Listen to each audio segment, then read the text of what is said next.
when we were on the job. Yes, yeah. It's worse. Late 80s and early 90s was very challenging. Yeah. So where are we, Bill? We're about 30 seconds away. I'll tell you, we'll probably go up a little bit early. We're at 6:59, but it's hard for me. We're live right now, so we're up. You can do better, Bill.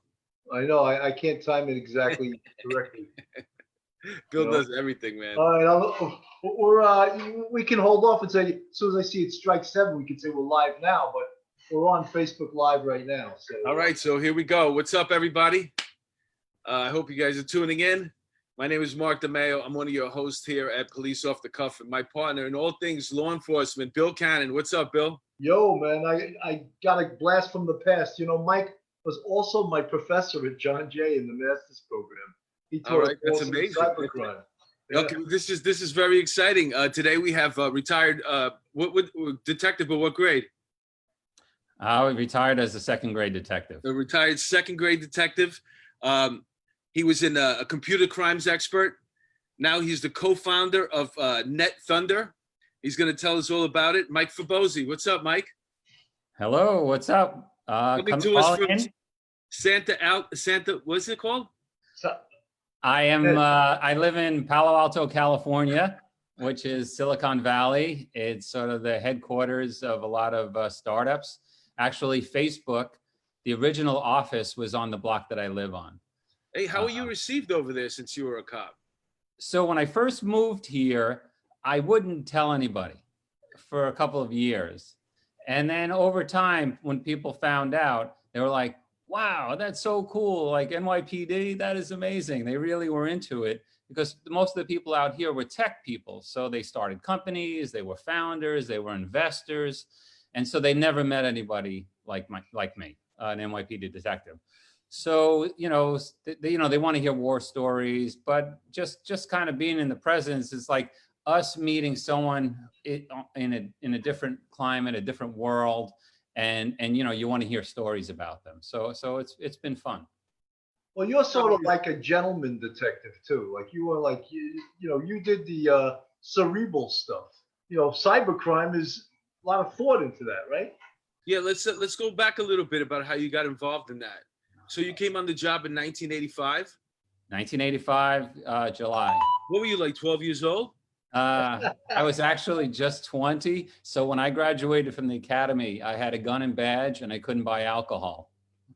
They didn't put you in that squad to buy alcohol? You go there for I had it at that time. There were the NYPD there was 3 different agencies. There was transit, housing, and NYPD, and I was assigned to transit in the beginning. So I rode trains from 8 at night to 4 in the morning. You got fucked, huh? Oh, that was terrible.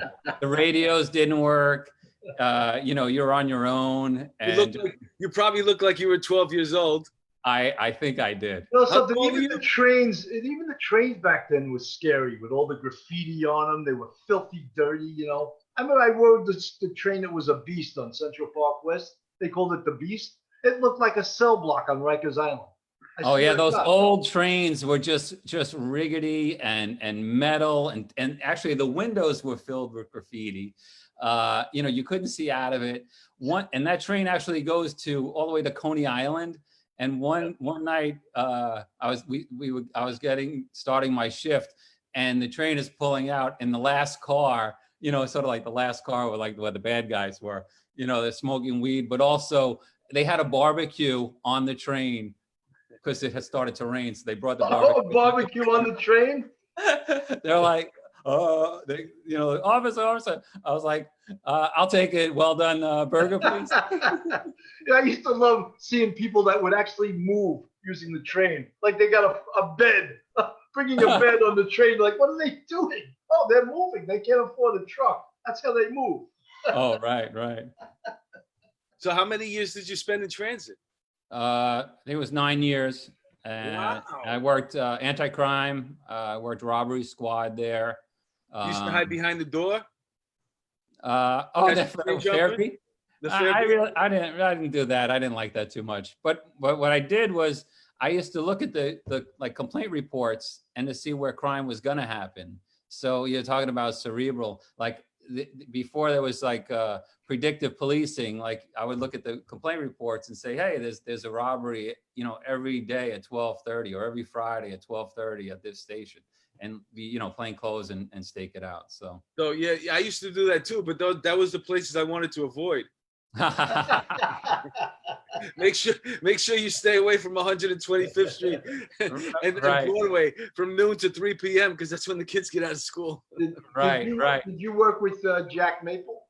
Yeah, Jack Maple was a lieutenant in the robbery squad and also the decoy unit. The decoy unit was really interesting. Like They had a problem back then with the decoy unit. They were flaking people. Well, I don't know about that. Go there. Yeah, they had a problem. I got locked up.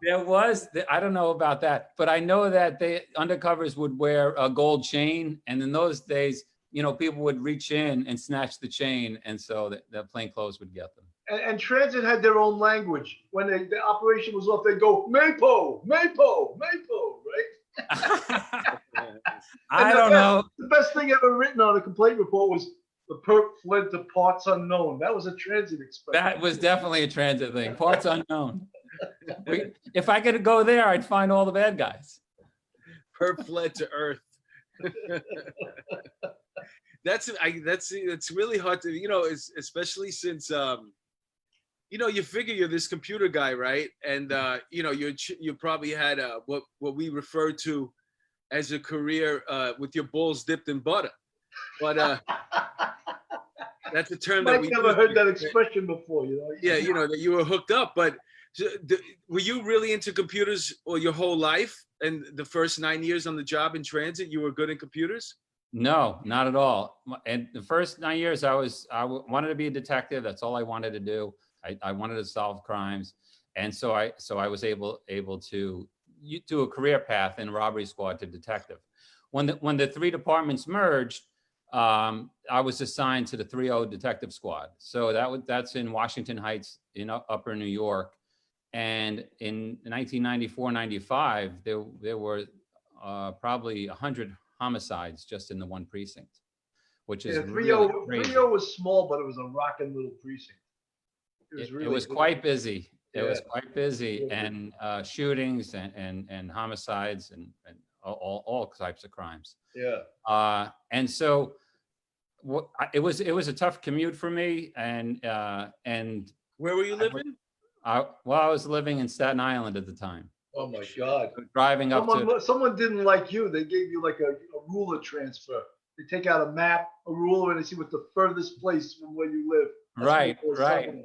Well, you know, what happened was there was a problem in the 3-0 precinct right before then, and they called it the Dirty 30. Yeah.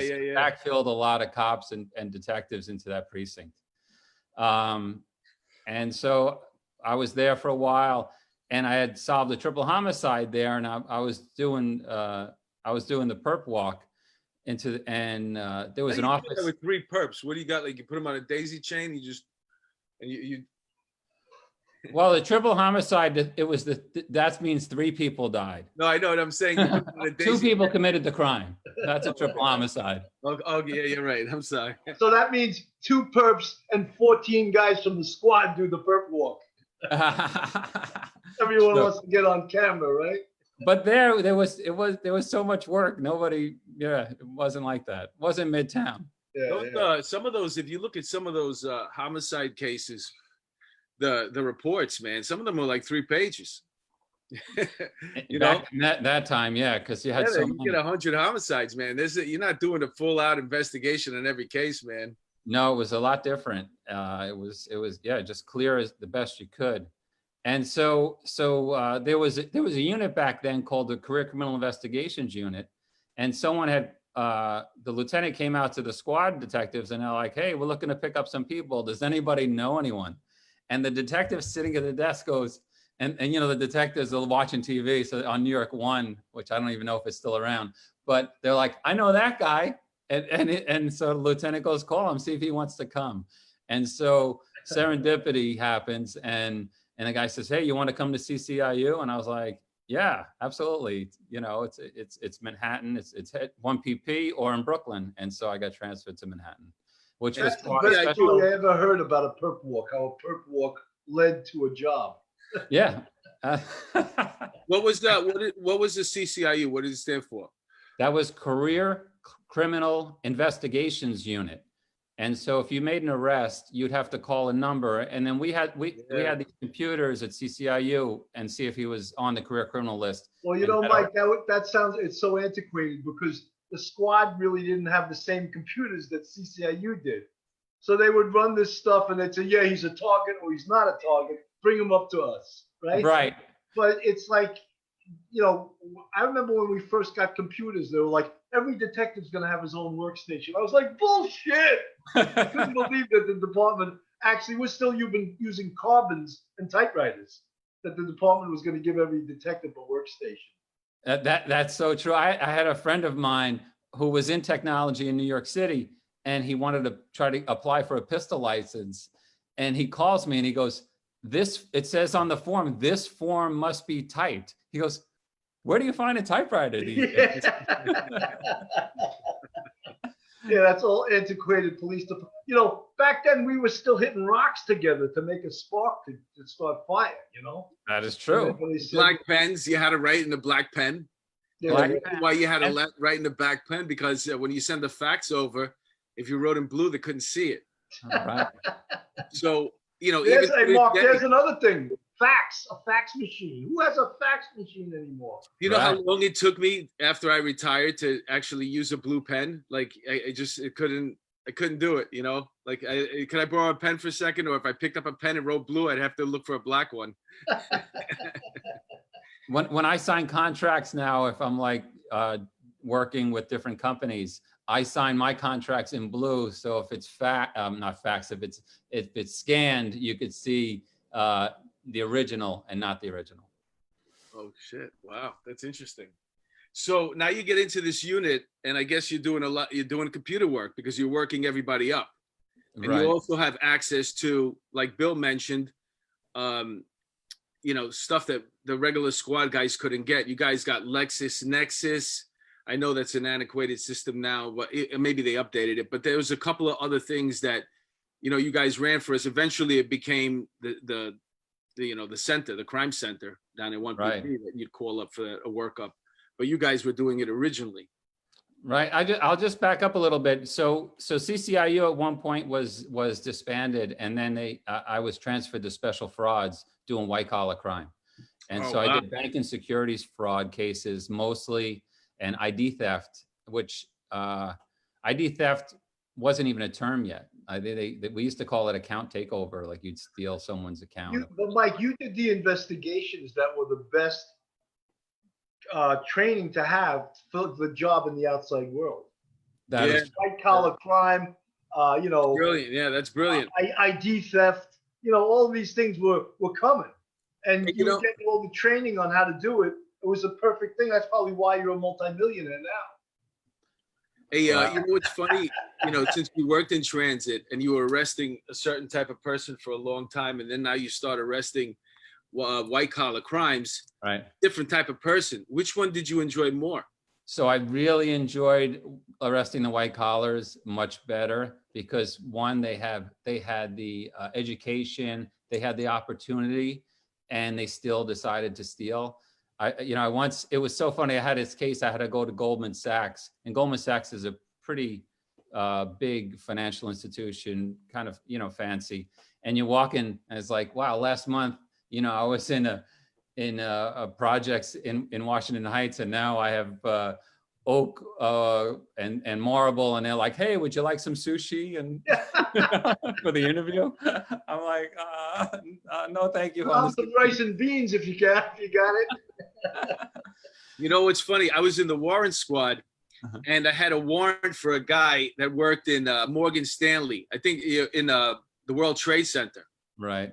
So I had tried to get in touch with him on the phone. What happened was he had hit somebody in the bar with a glass in the back of the head. He messed the guy up really bad, and it was an unprovoked incident. So I really wanted to get this guy, and then he wasn't answering my calls. So I went to Morgan Stanley, and I went right to the desk, and I said, I need to see the office manager. Right. And then I said, get us a room.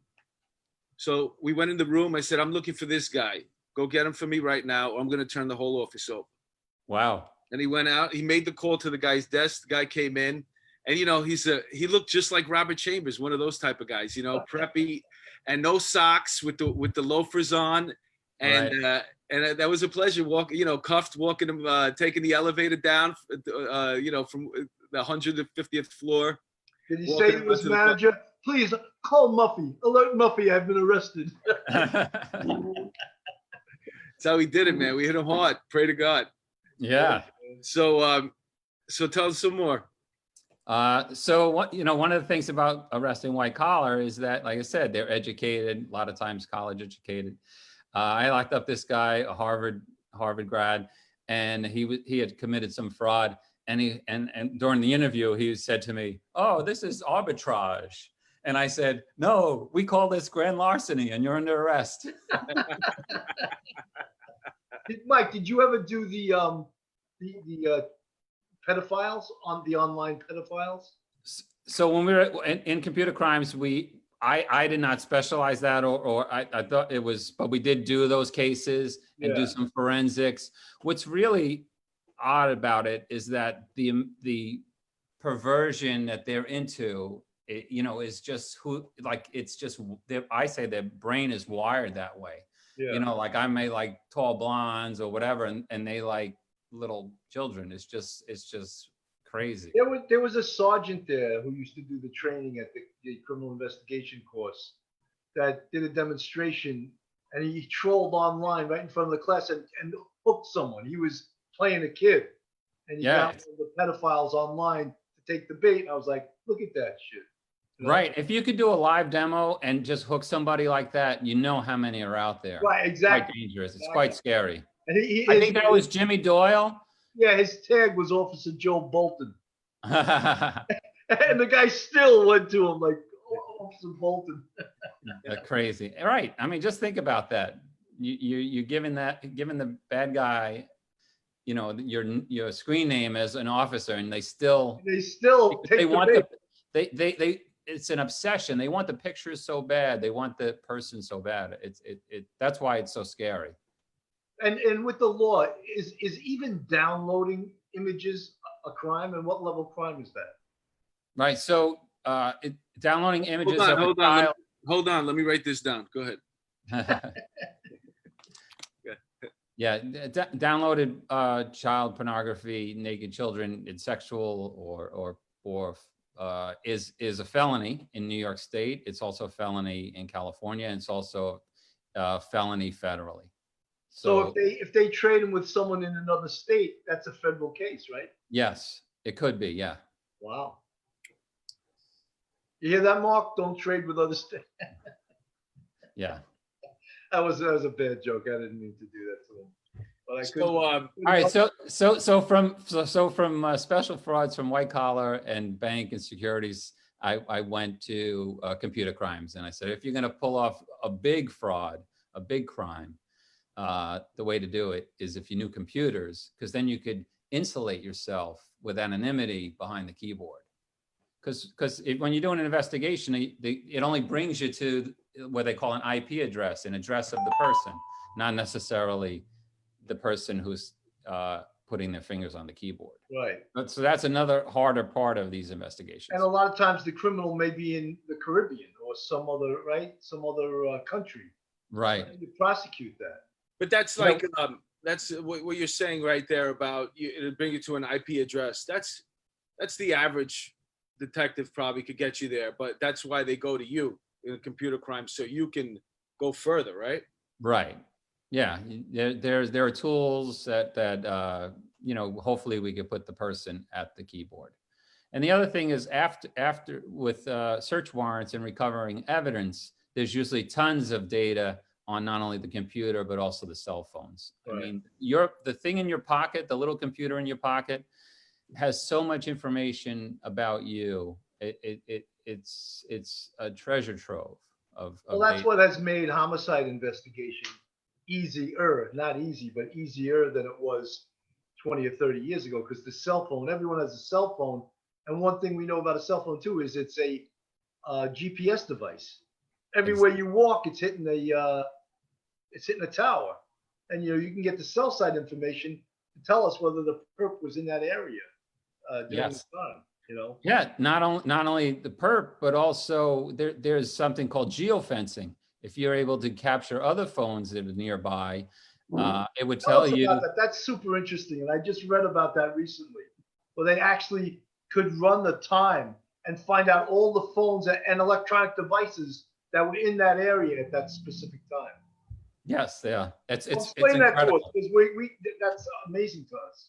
Yeah, just think when you were in a homicide squad or a detective squad, before this, you would have to try to find witnesses. Like you go to the location, you talk to people, and so it was a lot harder than Yeah. it is now. Now you have leads with video cameras, with videos of lights on street lights and stuff like that. There's so much data available.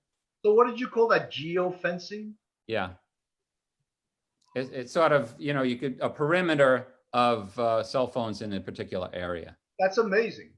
And what kind of do you need a search warrant to get that? I'm not going to talk about legality on the show because this could be national or international, and it's different in different places. Well, we are international.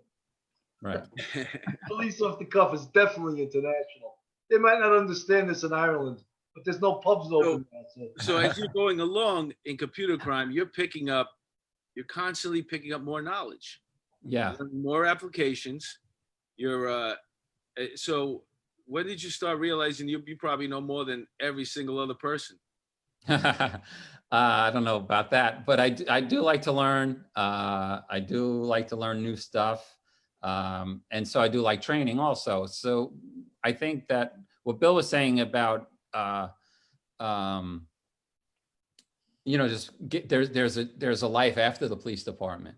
And so because of my skills, it helped a lot, right? But there's also, I think that the detectives and the police officers should realize that your 20 years experience is a lifelong learning. And there are applications in the business world, outside security, outside of just being a square badge when you retire, if people decide to do that. I'm not saying anything wrong with that. I think it's great that there's opportunity, but people who could think outside the box, like if you have good interview skills, like you could work in human resources, you could do investigations for big firms or companies. So advice I would give to cops is don't cut yourself short. When you start talking to people outside New York City, so we're like in a group of cops, like you're all the same and you don't think you're that special. But once you get out of New York City, people think that we're special, and because of our training and our expertise and our knowledge. So I hope guys do use that skill that they've learned and the training. I should have talked to you like 8 years ago. You would have went into computer crime, Yeah, I would have been living in Palo Alto. It was the same thing when auto theft was huge. Right. Assigned to auto crime was like, that was the greatest job, because when you retired, all these insurance companies would want to hire you because of your expertise. Right. But now that the theft of autos has gone down so tremendously, I wonder if they're in as much demand as they once were. Well, there's always going to be fraud, right? So I worked in special fraud. So insurance fraud is a fraud crime. So those skills can be transferred to working for insurance companies doing. Right. There's investigations where someone gets into an accident and then calls and gets the insurance.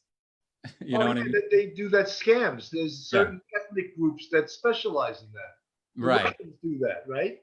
They stage car accidents and then they sue the shit out of you, right? Yeah, exactly. It's staged car accidents, and it's very organized crime because they have multiple vehicles, and they actually create a scenario where you look like you did something wrong. Right. And then they have like physical therapists and doctors and lawyers all lined up. It's incredible. The ambulance chasers, you mean?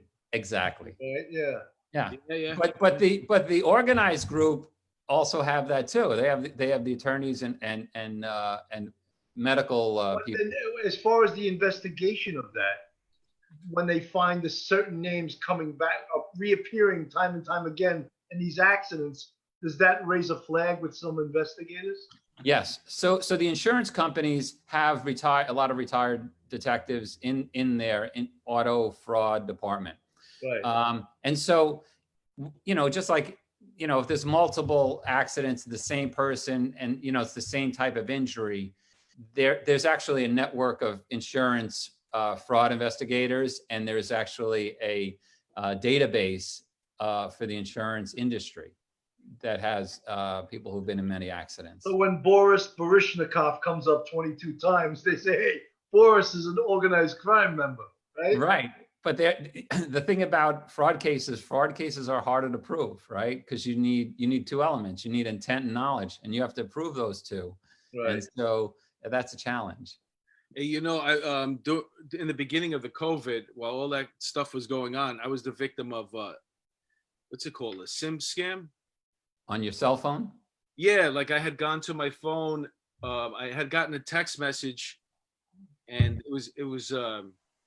I didn't understand it really. It basically said, if you didn't change your carrier, give us a call right now. And I was in the middle of work, and I thought it was just some. I didn't understand it when I quick looked at it. But then I realized at some point when I was trying to make an outgoing call, I wasn't able to reach my people. I wasn't getting text. So I called up Verizon, and then I realized that somebody had taken my phone number. Wow. And then I quickly had to start calling up my credit cards. And by the time I did that, my bank account was completely drained. They took everything I had. They took the $22. It was $2,600, man. And I told somebody, because I work as a concierge, like is a residential cooperative in New York City, right? And they all got money there, so I'm like, yeah, they cleaned me out, man. They took everything I had, $2,600. And she's like, the girl says to me, Maya, is that true? That's all you have, $2,600? And I'm like, yeah, why? I'm like, she goes, you should have like 6 months of savings. I was like, are you kidding me? I had $2,600 during the COVID. I was living large. I was like, Right. Look at me. We're doing the call. I got $2,600 in the bank, and I wound up getting it all back. But let me tell you something. It was a very, very scary situation, man. And just talking about it brought me back to that moment. And it was like horrible, horrible feeling. I can't imagine what it's like to lose like real money. No, that is real money. That's real money. I read about a guy who lost $1 million, and he goes, "It's not like I have $1 million. This was my $1 million. Right. I saved up all this money. This was for my daughter's education, college education, and now it's gone. I'm sure you get it back. You get it back, right? I got it. Well, it depends on the scam, right? And so, if you saw, there was this thing about Twitter, when Twitter was hacked recently. I don't know if you heard about that. So, what they wanted the money sent in cryptocurrency. So that's a digital money. And so if you transfer that money, there's almost no way you're going to get that back. They did mine in Zelle accounts. They took Zelle, mine okay. out $5,000 at a clip using Zelle. Wow. Mike, on a college that I work for, I won't say their name on the air, they got extorted by a hacker that shut down all their computers, and they had to pay a ransom. Right. And from what I understand, they have insurance for that now. Right. But why would you pay the ransom? They're not going to fix your computers anyway, right? I mean, they're going to. So usually with a ransomware attack, they do release and they get you back up running once it's paid. So the early ransom attacks, so a lot of the guys that do this, the bad guys that do this, are out of like Ukraine or former Soviet bloc. And so the early ransomware, like they would hack, let's say, a big corporate company, and they would ask for like $130. Right? 30. Right. Or, something like that's insignificant. Yeah. And so over time, they've been increasing the amount of demands in cryptocurrency. So now like a hospital or a university, they might ask for $1 million or $500,000 Monero or other cryptocurrency. So let And me ask something. You're John Q, computer geek, and you're their advisor. Are you going to advise them to pay or not to pay? so a lot of times law enforcement and the FBI says to pay. Are you kidding me? No, I'm not. That's crazy. It would seem like that would just make them do it more and more if they get paid, you know? Just think of the other, the other side of that coin. So let's say you're a car manufacturer. It would take you weeks or months and hundreds of millions of dollars to get the factory up and running. Right, right. $500,000 doesn't seem like it's that much in that case. Wow. So what brings me to the point of what I'm doing now is that my company has created a hardware software platform that will protect you from ransomware in different industries. Wow. Now, are you an owner of the company that you're at now? I have equity in the company, yes. Okay, so you're one of the owners, but you're not the CEO. I am the chief operating officer and co-founder. So me and Bill come down to Palo Alto. That you take us out to dinner, then, right? Of course, and I open up my home. I've had a lot of people stay here and show them a good time. I love when my cop friends come. How big is your house down there? No, it's small. It's a small ranch. It probably cost $1 million. It's small, but it's $1 million, right? Hey, everything down there is ridiculous. The price of everything, right? It's quite expensive. Yeah. Yeah, but it's nice, man. It's nice, Yes. man. You did the right thing, man. God bless you. What's amazing is the weather is just fantastic. It's basically 72 and sunny about 300 days a year. Yeah. Like it won't rain now until November or December. That's incredible. I wonder how my arthritis would do down there. Well, come and visit. We'll check it out. What's the humidity like there? No, there's no humidity. There's no bugs. There's no mosquitoes. That's where I gotta come. That sounds like paradise, man. I feel like I'm very lucky. What did you say? I felt like maybe my testicles were dipped in butter, right?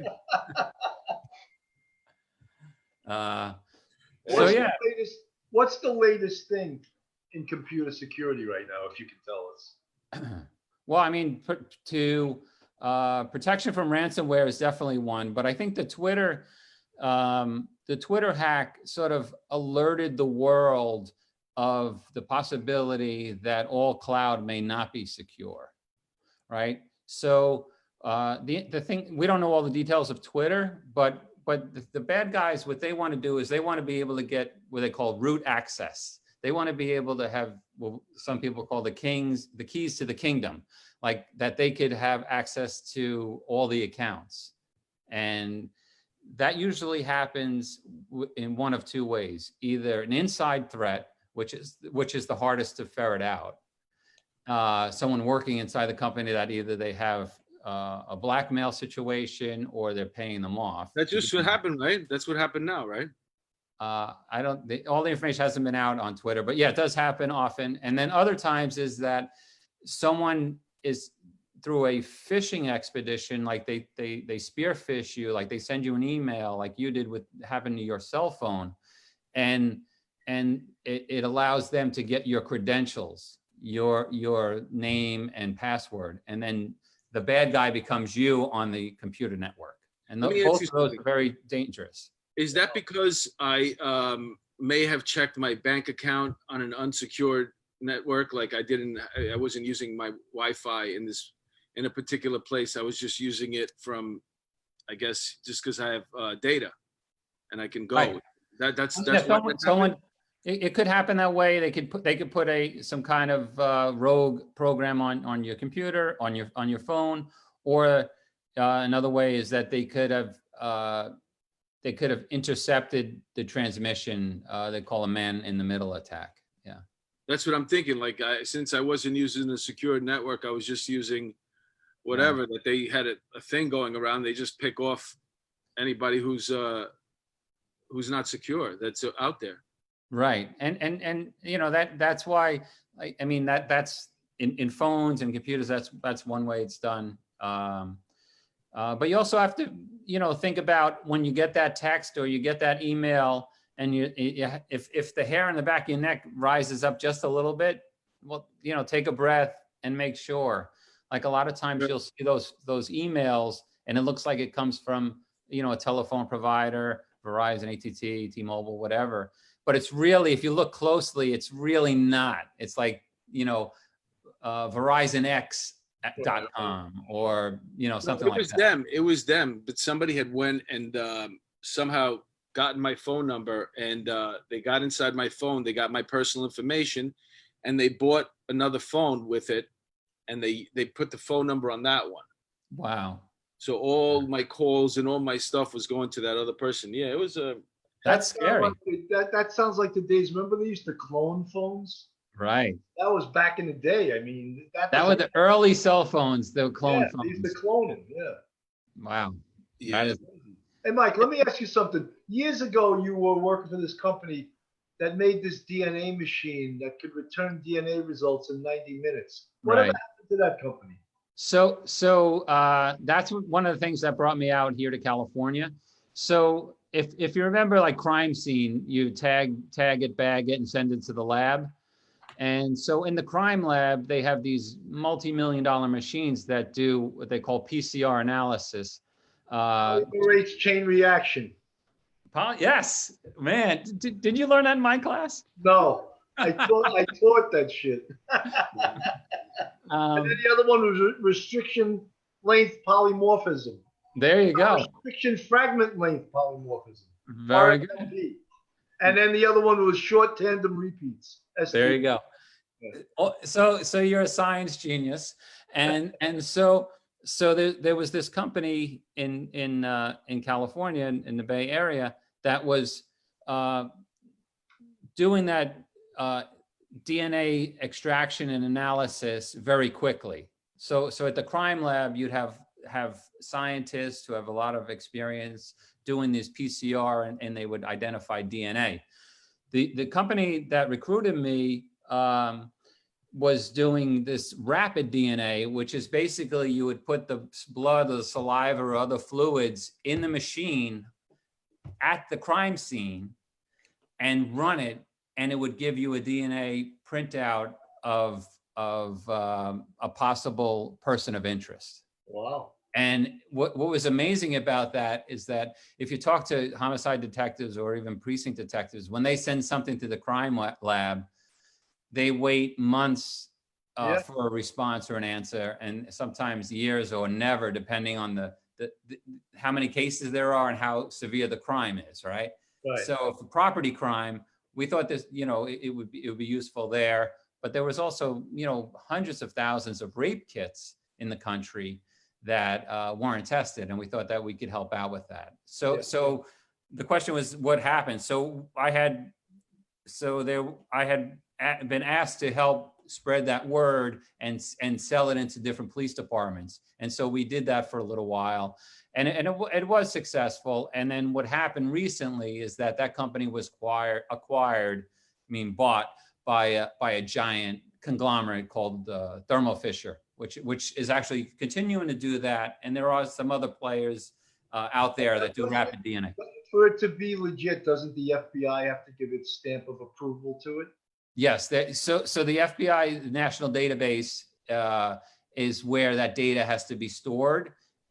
But you also can have a local database run by at the state level, like the state police, or a county level if you have a crime lab. Right. So, but the real blessing comes from the FBI crime lab. Sort of like, you know how all fingerprints are sent to the FBI? Right. So the same with DNA. So that you're on a national registry. So is anyone using that machine now? Yeah, there are departments using that machine and others. And so you also could you could see it being used in a police you know, arrest booking situation. Right. You know, your fingerprint, photograph, DNA swab. Right. And I think they started that after I retired in New York. I don't know if that's still going on. You know, the identification thing, which is amazing, and everyone's amazed by it, is that the family tree thing, Ancestry.com. Ancestry.com, right? 23. That's unbelievable. Look at some of the perps they've ID'd through that. Yeah, they actually one of the biggest cases in California was closed because of that. Yeah, You know, like, so what they do is they'll find relatives, even though they don't have the bad guy's DNA, they can find a relative that is 60, 70, 80%, 90% match. And that gives another lead for the detective, right? right. And so if they had my brother's DNA or my father's DNA, but they didn't have mine, but it matched really closely, they might, you know, detectives might sit out and go through their garbage and come up with some DNA or Right. gum or, you know, cigarette. It's incredible, you know. It's really an incredible science, you know. Yeah. Would The you, science- knowing what you know, would you send your DNA in to find out where you're from? Or would you ask your parents? so it's a great question. Fantastic question. So no, I didn't send mine in, though I did have my sister do it. Oh, okay. I paid for it. Yeah. I'm interested too, but it's just like, I don't know. I'm not that. Yeah. So there's another way to look at it. You know, if your DNA is all over the place and your fingerprints are all over the internet and in some database somewhere, there's a defense that could be made that maybe someone took it and put it there. Oh, wow. That's interesting. Yeah, but that's TV crime shows.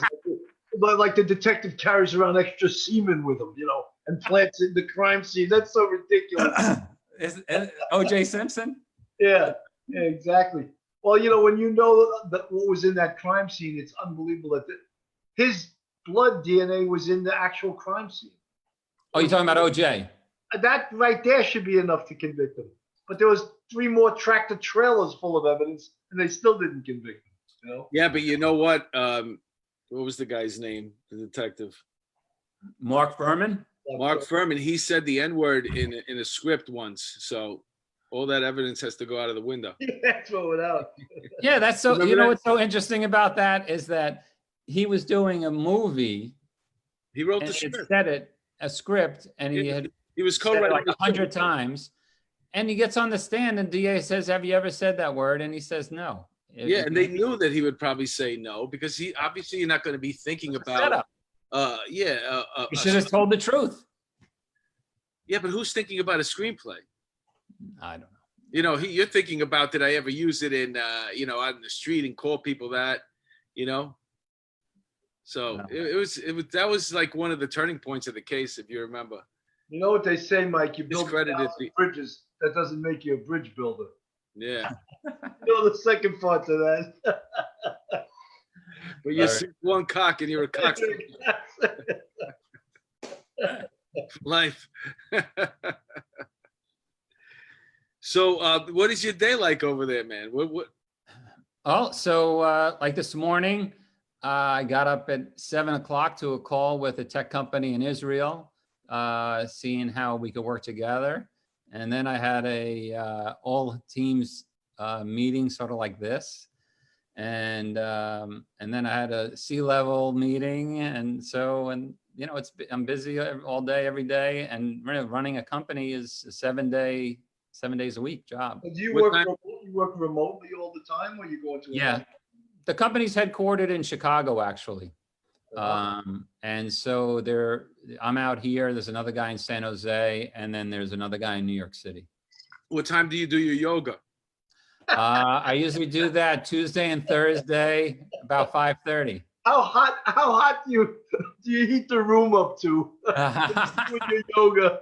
A hot You yoga. use those rocks that someone placed them on your back, you know.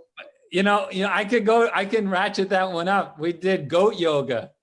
Oh, I saw that. I saw that last night. That looked I like have so a much friend. fun. I have a friend who lives in Los Altos Hills, which is a nearby town, and he has a big property, and he had goat yoga. I watched that on TV yesterday. Yeah, you know what's funny? We were talking about Love Connection before we started, and last night I saw this. It's called Indian Matchmaker, Okay. and it's a lady. She was famous in India for being a matchmaker, so they brought her over here to hook up the the Indian population over here, like matchmake over here. Mm-hmm. And one of the dates were to that goat yoga, and it was, you could ask your friend about it. I bet you he'll tell you that they shot it there. It was really fun. It looked like fun. I was like, I'd do that. Yeah, I'll tell you though, coming out here and actually coming from New York and NYPD, and there's a lot of experiences that are new and different. So I eat way better, that's for sure. All the food is grown here. Right away? What's that? Do they pick up your accent right away and know you're from? They usually do. Yeah. If they're not sure, they'll say, "Are you from New York or Boston?" And that's Neither. Staten Island. Staten Island, exactly. I wanted to be an actor in the worst way, man. I still do. I'm an actor now, but I remember taking I wanted to do Shakespeare and taking speech classes. And after like the third lesson, she was expensive too. It was like $300-400 a lesson. I gave her like $1,200 up front. After like the third lesson, she gave me my money back. She goes, "I can't help you." So what are you talking about? She goes, "What are you talking about?" She goes, "You don't practice enough, Mayo." And I said, "I practice every day, but I got to practice. I can't practice at home at work because I'm a cop. I can't be like, 'Wow, thou art under arrest. Come hither.'" Oh, that's great. A lot of times people ask, what's the difference from New York and California? And one of the things was I was walking to the store, and there's not a car in sight, like a mile in any direction, but people wait until the flash green goes. Wow. And they cross the street, right? Yeah. And I'm like, they're like, "Oh no, you can't jaywalk." I'm like, "Oh, so like one of the things that was definitely an eye opener."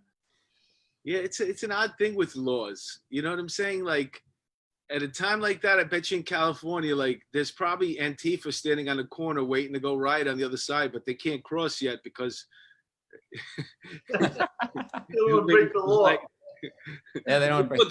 Let's go destroy that federal house. Once this light turns green, we're gonna go destroy that federal courthouse. Excellent. Yeah. Can't jaywalk. The other thing is that where I am, Northern California doesn't represent the whole state either, right? LA is a lot different. Orange County is a lot different. San Diego, up in Northern California. Mike, last week we had Steve Cooley on, the retired LA County DA from 2000 to 2012, and he was very conservative, which we were very surprised that he got elected 3 times. Yeah, I mean it depends. Like Orange County is very conservative, right? And just think about historically, like Ronald Reagan was from California, Arnold Schwarzenegger was the governor of California. I mean, right. these are conservative types. I did security for him years ago. Oh yeah. Yeah, walking all over the city, everyone's going, "Arnold, I'll be back. Like that's my line, Right. He took a 56 jacket. I went into Armani, and you could see he loved taking his jacket off. He's got these, 22-inch guns. And the jacket was 56, and that's huge for a guy that weighs like 230, right? Right. His shoulders were like so gigantic. Did you pick up yourself an Armani suit? Negative. Oh, okay. I couldn't afford that, The socks. Most people that wear Armani get the shit for free too. That's the disgusting thing, The real wealthy people, they're in the acting business. They want them to wear their clothes, so they give it to them for free, I believe it. That's when they saw my 52-inch chest. So tell us, what's going on? What's the most interesting stuff you're working on now? Well, I think that I could talk about one of the things that I think is interesting is using technology for law enforcement investigations. I just did a talk down in Monterey, and I talked about new technologies in law enforcement and investigation. And one was like There's a software that may or may not be used by NYPD or other police departments called Predpol and Palantir, and they do something called predictive policing. Yeah, I've seen that. So predictive policing is sort of, you know, almost like what we talked about earlier, like going through the 61 sheets. They said where crime may happen. Right. And so I think that's really interesting. I think. But Mike, it seems like every new thing that comes out, they'll say that's racially biased. You can't use that. You know, they're predictive policing also because the data is from historical information, things that happen. And that they're Correct. going to say, well, this place gets X amount of shootings. You're probably going to get one tomorrow night, you know? Right. You know, you have to understand both sides of that coin, right? You know, one way is looking at data, historical data, but we'll give you an answer, but there's something called implicit bias, right? So the people who wrote the algorithm, maybe there was an implicit bias. I don't know how that, if that's really a good analysis. There's books you could read. I read this book is called Weapons of Math Destructions. And it talked about how, you know, data and implicit bias challenges people.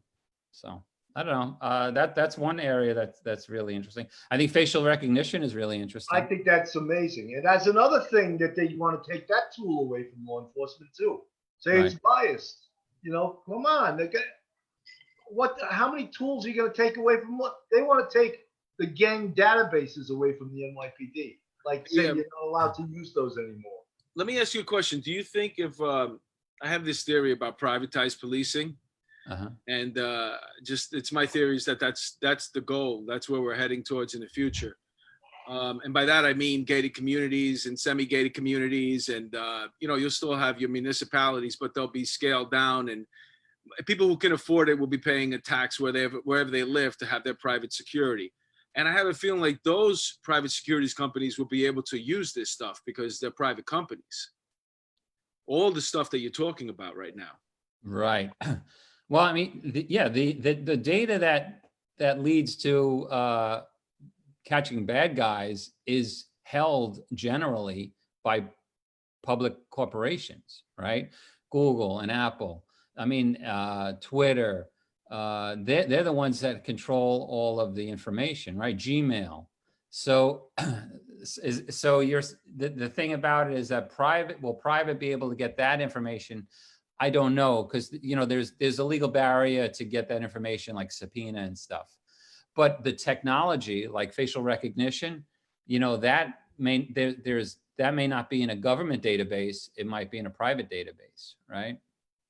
So you can have facial recognition put into a school or put into retail sales. Like you shoplifted at Macy's. Mm-hmm. Macy's may have your face and in a database. So anytime you go into Macy's, they'll follow you. Mm-hmm. And now you have to look at as civil liberties. Is that racist? If that's the case, you know, so it is challenging. That used to happen to me whenever I went in there and I had owed like so much money on my Macy's card.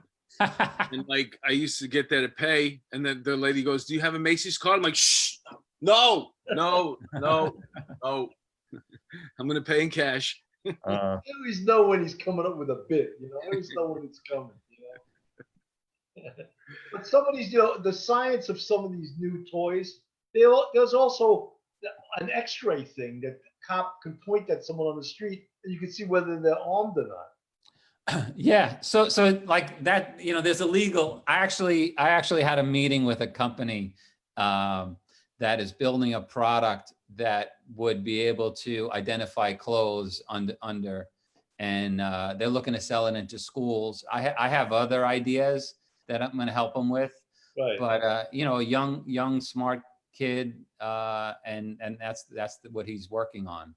And would so would they call that an illegal search and seizure? Because I think that would be illegal because you're using electronic means, but you know, I guess there's no court case yet. It's like going to an X-ray machine in the airport. You're going to get locked up if you have a gun.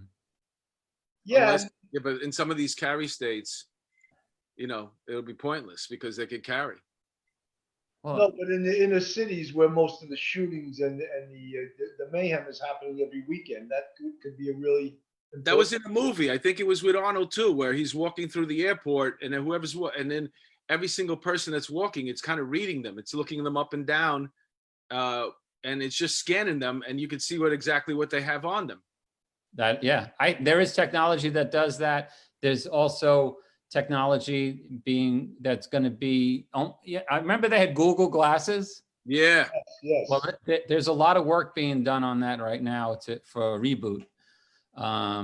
So that if you just think about a future cop will have, if civil liberties allow this and court cases allow this, that if you could wear glasses and you ran into somebody, you actually would know who he is, his date of birth, his DNA, his criminal history, all that just in your eyeglasses.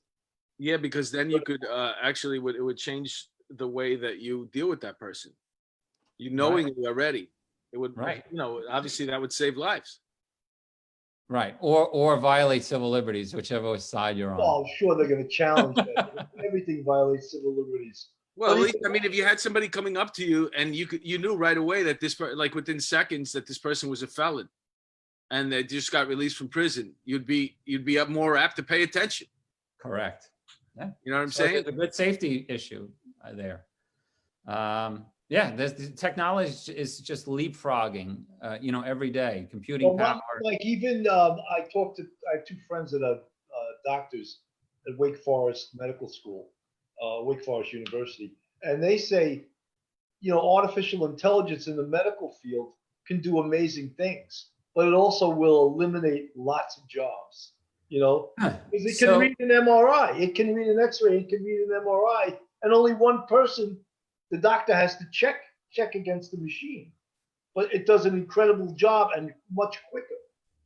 So I'll push back on you on that. So about many years ago, an X-ray was developed, and they said that created a whole field of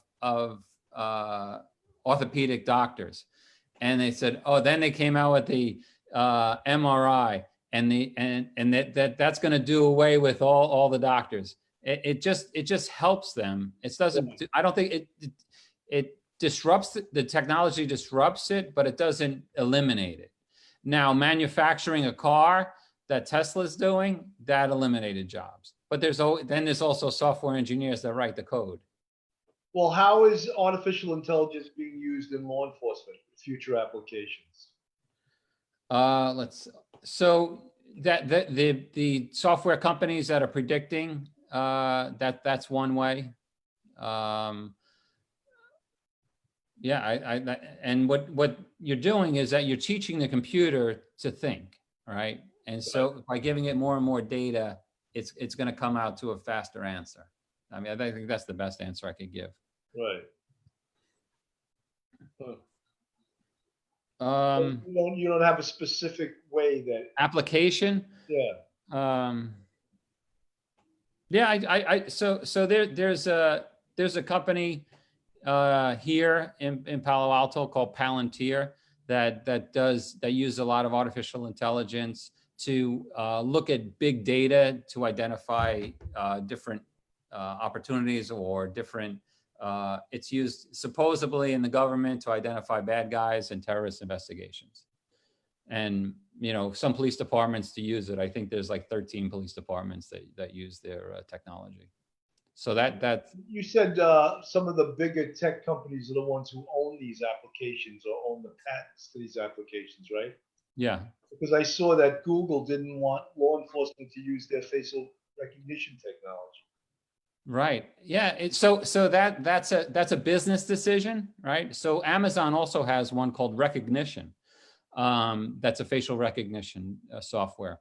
Like our there's facial recognition in the back end of this video, right? From the company that is providing the service. You mean Zoom?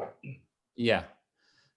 So this interview is stored somewhere, and the words that we're using, That's where artificial intelligence and machine learning is. So we're talking police. So in the background, in some server somewhere, there's going to be our 3 names, and then with connection to either police terms or different things. You think And they'll take? then there's a they'll take computer. walks? You think they'll take walks $2,400?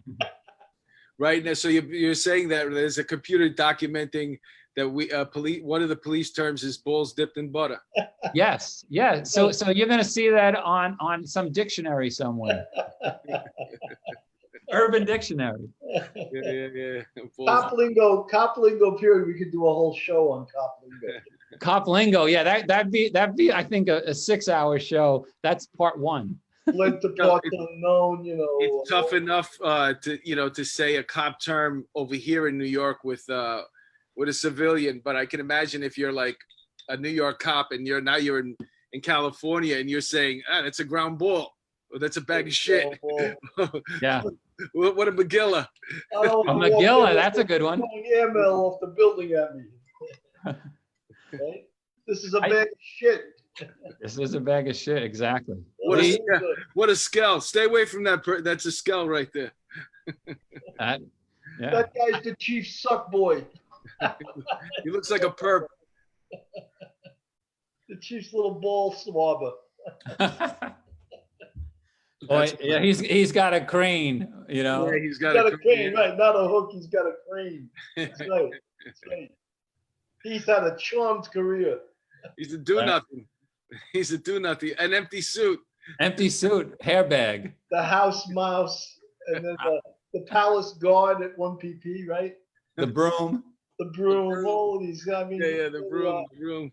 Back in the day, the flute was the Coke bottle with whiskey in it for the desk officer.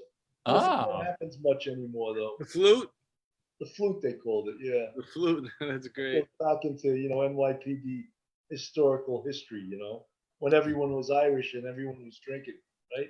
That is true. Especially the Manhattan detective squads. Right. Have you met a lot? They ate well and drank well. Is what I heard. Have you met a lot of LA cops or California cops?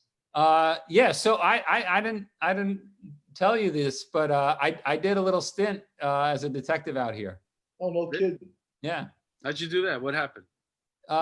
So I had finished up with one of my companies, and I said, maybe I'll go back into law enforcement and take a shot. So I just basically Googled fraud detective, and then an investigative position came up in the state, and I did that for a little while. And so I did meet a lot of cops. One difference was their FTO program is a lot more stringent than ours is. The what program? Like, guys don't make it through. Field training officer. Oh, okay. So once you graduate, it doesn't mean you're set. You still have to make it through field training. Yeah, and it's very stringent, like, document, and the officers really document deficiencies, and you can get thrown out of the academy very easily. From a TV show, The Shield. I think remember the show The Shield, Michael Chiklis? Mm-hmm. Well, they were supposed to be like a version of the Rampart Division, but there was also, in the command that they worked in, there was uniform personnel, and some of those people in the first season were being evaluated by their FTU. And there was one episode where this guy was really scared because the female was like the new person. There was like a thing going on, and he messed up on a job, whatever, and he was scared that he was, because also it almost seemed like they worked by contract too. It wasn't maybe it was just the field training that they had to get past before they became like a steady. Right. Yeah, you have to get through field training before you get, and then you have to do 1 full year, and then you're sort of like the union will protect you, or you'll keep your job unless tenure or something. Yeah, you almost get like tenure. Right. Yeah. You see the level of disrespect for cops on the West Coast that is true on the East Coast and other parts of the country right now? Yeah, it's so what's really weird is, like, remember I was saying that I didn't tell anybody that I was NYPD, and then I started telling him, but now I don't want to tell him again. And just the problem, in my opinion, is that the data feed that they receive in either their inbox or their feeds or the media that they watch, it just, the algorithm that's set up by these tech companies here is moving you further right or further left. And so the way the algorithm is set up is that you still get the news that you like to ingest, and then the algorithm feeds itself and you get more and more of that information. So Right. you see the worst of the other side and the best of your side, no matter what side you're on. And I think that's problematic. Well, that's problematic with Facebook too, is that when you get so much negative shit, and you'll see negative shit from a month ago, and you're like, that's from a month ago. Why are they bringing that back up? You know what I mean? So all that is done, and in talking about machine learning and AI, is taught to understand you, who you are. So Right. the granulization, like it's a granular information about you. And then the political part is where do we get him to go our way? Right. And so it's a little scary, I think. It's sort of like mind control in a way. So they've actually done studies here, like some of the tech companies, where they've tested and changed persons' feelings or personality, or not who they are, but could change how they're feeling about something. So manipulative. And they do that with the gaming too, right? Of the gaming apps. Right. You know, they get you to get more and more involved. And it's all done through psychology and research. It's not happenstance. So that's why with elections, these sites on the internet are so important to each party, because they constantly bombard you with information, whether it's true or not true. But they're saying they could sway the election just with some of the stuff they put on the internet. Yeah, there's good research that says that has already happened. Right. And so now the major parties are trying to figure out how to find out information about people. Well, that's why Trump is on Twitter constantly, right? He's trying to. I'm sure he has millions of followers on Twitter, but I'm sure the Democrats are doing it too, right? Oh yeah, I mean that's the way you want to get your message out and try to influence the people to your side. Well, even with our show, we do tremendous on Facebook and Anchor and that, but YouTube, for some reason, we can't catch on, and we think they're slowing us down purposely because we're cops.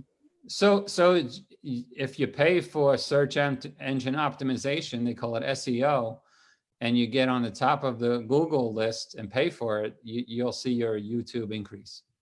Wow, that's interesting. How much does that usually cost? What do they charge for that fee? $2,200. Yeah, we could just take it right out of your bank account. Don't worry about it. You want to clean out your bank account? 2,200 should do it. Listen, I know that's a fact, because if you look up comedy clubs, for example, in New York City, so I'll put in the name of a comedy club because I want to see what time I got to be there, and then all of a sudden this other comedy club will always come up on top of that one, even though I put in that comedy club's name, and they're completely different. They don't start in the same initial or anything.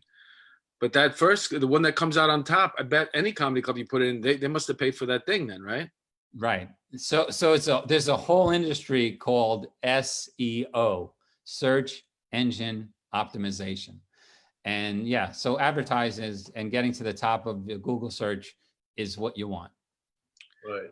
And at some point, like if you're the other comedy club and you're like, well, I want to be on top, at least when they look for me, then I got to pay too. It might be 2,300. You're gonna have to borrow 100 from Billy. Maybe once we start making money, maybe we'll be more concerned with that, and try to do that. But we're not making money doing this right now, so we're just, basically thrilling the airwaves with our presence. It's fun. It's good seeing you guys. Good talking to you. I never met Mark. I think that's fun to meet Mark. Yeah, this was great. Now we got a place to stay in California, Mark. You're welcome, both of you. For a lot of our show, especially in the early we've concentrated on not only great law enforcement and just the diversity of the job and the interesting things that you can do on this job. We had Mike Carew, who was in scuba. You know, not many police departments have all these different units in it, you know, and they're all interesting in their own right. But then what people do after they retire, you know, because especially now when you watch these protests and somebody's screaming and yelling at you and, you know, oh, you make this amount of money and you know, I'm smarter than you, because a lot of these people that are out there, they're academics, whatever, they're abusing the cops. And a lot of people go on to, they were cops first, and they're successful in so many other fields. Right. You know, not everybody's like me. You know, But you have your own path of comedy. That's awesome. No, Mark, you know, you're 100% right. It's such a diverse population that's on the New York City Police Department. How many guys did you see that had law degrees? Yeah. How many guys were accountants? You know, how many people were in the medical field, nurses? I was in the academy with the guy that was on the Dallas Cowboys. Yeah. You know what I'm saying? He was in our company. Not my company, but he was in my gym block. Such Man, a was he diverse hot. population. And, you know, a lot of skills. How many cops are funny guys? There's a Oh lot my of- God, hysterical. That's why I decided to apply out here, is that, you know, you don't miss the job, you miss the people, and you miss the stories. And I like hanging out with cops. I like talking to cops. Generally, almost everyone I know is a good guy down doing the right thing. Yeah. And the media is portraying that we're out to hurt people. And no, you know, it's Yeah. like, oh, how many people have you shot? I'm like, that's the first question you ask somebody? Like, Yeah. And then when you say no, you just became the most boring person in the room. Yeah. Yeah. You know, like You must feel guilty when you say none. yeah. Everybody loves a good "I shot him in the head" story. Yeah, I guess. Even the most leftist, pacifist person, man, they'll come up to me. Oh, you were a cop? Did you ever shoot anybody? And then, like, when I say no, they just walk away. Like, oh, really? Yeah, 20 but years. you think it was the complete opposite, and the media is saying that you know, everybody who's been on the job realizes you don't want to get into a shootout, you don't want to go to an internal affairs investigation, you don't want to go through a grand jury investigation, and you just want to get home at the end of the day. Right. And that story is in every police department in the country. No one's going, you know, as far as I know, I never met anyone that went out to go hurt people. No. And you know, the thing is that New York City Police, I think, use probably the most restraint of any department in the country. So you know, like I said, I went out here, and then when I was in computer crimes, I used to train law enforcement throughout the country, and I think they're extremely well trained in the NYPD. This verbal judo, de-escalation. These are words that are just becoming popular in law enforcement and other agencies. Right. So Different agencies, you know, like in Colorado, they were doing I'm part of the, you know, I do some acting in it's called CIT, Crisis Intervention, how to handle mental illness. And one of our actors was doing it in Colorado for about 9 years before he came here. So different agencies, you know, pick up, you know, different training, and they go with it. And then other agencies pick it up. New York is probably ahead of the pack in a lot of it, especially when it comes to like computer crimes and stuff like that. I'm sure you guys were getting called by other agencies all the time. yes, local, state, and federal, for sure, especially in the beginning.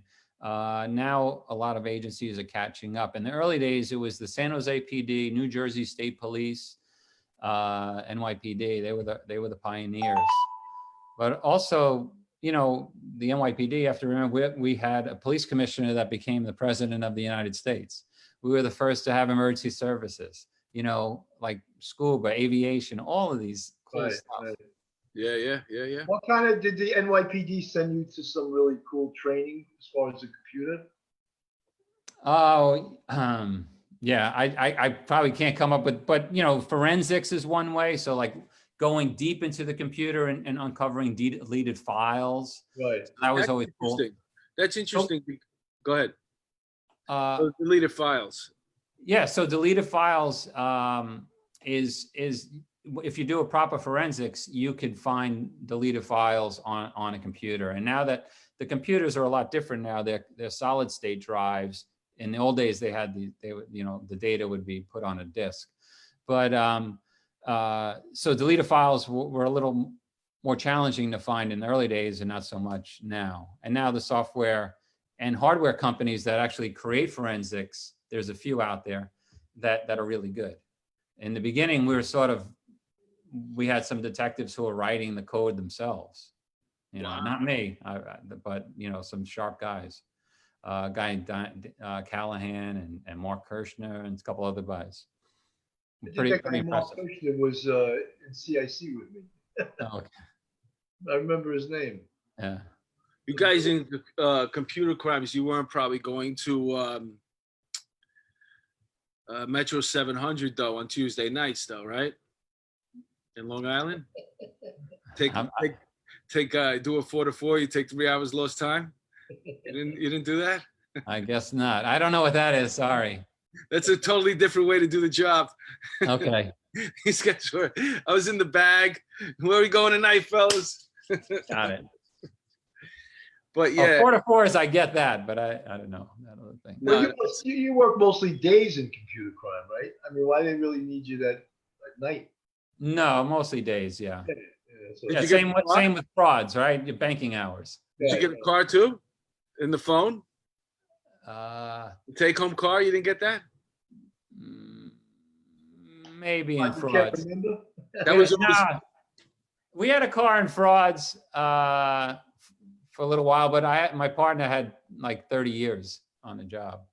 And computer crimes, they in the early days, the chief of detectives kind of didn't know what we did, and so he didn't have they didn't give us resources. Yeah. I mean, like we'd ask for these big budget items, like a forensic computer that was like $12,000, and I'd be like, what the hell? That's a lot of money.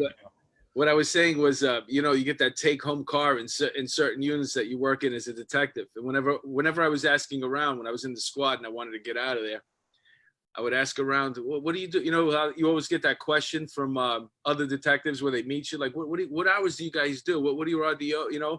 Right. You want to see how that fits into your lifestyle. And they're like, and then when they're bragging, they're like, yeah, I got a take home car, I got a phone. I don't want none of that. Fuck that, because that means they can call you. That means they're gonna want you to show up at work when you're not supposed to. Yeah, now with GPS in the cars. Oh my God. But you get that take home car, they call you anytime. And the phones, they have the GPS on the phone. So if you have a department phone. I used to love that, Mike, being a boss, and someone was doing an 8 to 4, and they'd show up at noon, and they'd say, "Oh, Sarge, can I sign in today?" And they go, "No, you can't." And like they didn't understand. Like there's a camera right in front of this building, showing you walking in at noon, right? And then if you take a bridge or a tunnel, your Easy Pass tells what time, So yeah, I'm gonna just okay you to steal 4 hours from the city, When I did have a take-home car, that was definitely a bonus because of the toll going over the Verrazano. Yeah. That's why guys do it. They don't want to put the mileage on their car. And sometimes toll now at the Verrazano is like $13, right, or even more than that. What is it? It's at least 18 bucks. I think it's 18, but somebody could call in and correct me. Yeah, that's Staten Island is like, I remember when I was a kid, I had a really hot chick that lived in Staten Island, man. And I went there to see her once. And after that, it was just like the traffic was insane. I was like, somebody asked me what happened to that girl. I'm like, I couldn't afford her. No, I just didn't want to. I didn't want to go to Staten Island anymore. And they're like, she might as well lived in Paris because I wasn't going there either. Right. So anyway, listen, Mike, I want to say thank you for coming in and taking time out of your day. I know you got a yoga class and a smoothie to. He's heating up. I'm getting an acai bowl in a few minutes. Yeah, I bet you are. He's heating up that room right now, and he's gonna go do some dope yoga. Bodybuilders gonna give him a rub down. I tell you, man, if I didn't feel bad enough about my life, man, Boy, I met you. Holy cow, man. You got some existence out. God bless you, man. At least I somebody's feel doing jealous it the too. right He's way. living in California. He's living large. Hey, I'm happy that you're doing so well, Yeah, man. Wow, I thank would you. tell people, man, I'm a professional bad decision maker. man. You got a problem? You want help? Ask me. Whatever I tell you to do Do the the opposite. opposite. Yeah. Can you pick some stocks for me? Oh God. Well, I would tell you to go in anything that involves security companies. Oh, and gates. Invest in gates and security. Okay. Did you watch that video when the two people were out in their lawn, the guy with the machine gun or the right whatever the fuck Yeah, that they rifle are was, and his 50s. wife? Yeah. They were. No, I did not. You didn't see that? They came in. That algorithm doesn't play here in Palo Alto. I No know it gun. probably doesn't. They were in a gated community, and the BLM, the protesters, they wanted to go and bother the governor, but she lived there, or they lived in that gated community, so they took down the gate, and this couple came out, and they're on their lawn, protecting their property. He's got like I don't know about AK-47, and she's got a gun. It's a famous meme right now. That's crazy. But everybody's looking at that thing. They're like, "How do you feel about it?" I'm like, "They needed a better gate." I mean, what the fuck is wrong with that? You want to get like I want the gate that Trump is using for the border. That's my gate. Got it. You know what I'm saying? Grease it up, electrocute that fucking thing, and let's go, man. Let's get this protest on. So I'm investing in gates right now. That's pretty good. There's money. There's definitely good stock in Gates. That's for sure. Well, if you want to, Mike, what do you want to promote here? What can we boost up for you? No, nothing to promote. Just guys, stay safe there and follow the rules and do the right thing and hopefully things will work out. And just think that the experience and training that we got from the NYPD goes a long way, a lot further than you think. Talking to each other when you get outside New York, people really respect it. Well, all right, good, man. It's good to know.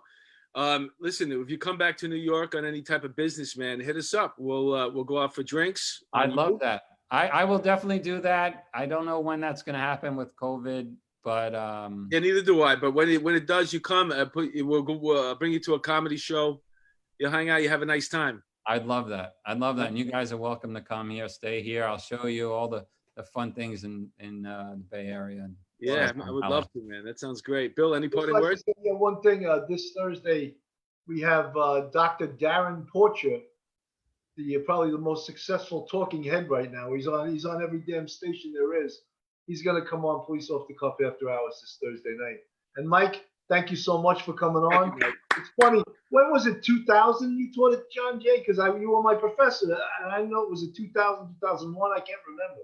Yeah, it was definitely before 9/11. Before 9/11, yes. That's like sort of like demarcation, right? Yeah, I started in 2000, and then 9/11 hit, and that semester was like a wash, Yeah, I actually, there was no such class as computer crime, cyber criminology. I designed the class and wrote the class, and That's great.